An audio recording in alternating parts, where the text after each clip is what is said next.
¿Tú no eres? Sí soy. ¡Que no! Sí soy. Mi papá no mata vacas.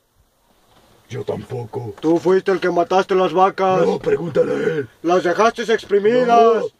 Y luego las gallinas, ¿qué le hiciste a los huevos, Los huevos. Te voy a hablar con la verdad. Dime. La neta. Con los huevos. Te voy a decir la neta, Dime, pues. Con los huevos, la neta.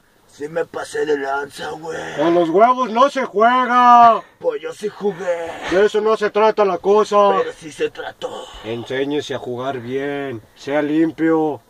Pero me ensucié sin querer. El problema es de que tú no eres mi Te padre. voy a explicar, mira. Yo tenía los huevos. Eran muchos. Eran 4. Luego yo los puse en una mesa, y los quebré. Me pasé de lanza, los quebré. ¿Recuerdas cómo lo hacían las gallinas? ¿Cómo? Pobres ¿Recuerdas? gallinas. Pobres gallinas, no. Pues para que veas que tú fuiste el culpable. ¿Cómo le hacían las gallinas? ¡Ah, no! Para que veas, tú tienes la culpa de todo. ¿Te acuerdas cuando yo era DJ? Sí. ¿Te acuerdas? ¿Te acuerdas? Sí. Yo no Pero tú fuiste. En ese tiempo no eras así. Y desde que mataste a las gallinas dejaste al pueblo sin huevos y sin leche. El puto pueblo. Las cosas cambiaron, güey. Desde que te fuiste tú. No mames, forever alone. Pues ya sabes entonces, pero de esto de todos modos vas a la cárcel. Pero esto va para el Face. Claro, compa. Y yo a la cárcel.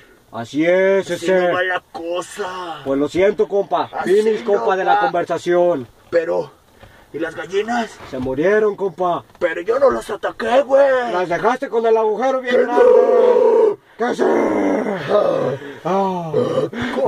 ¿Cómo le hacían las gallinas? Así, mira.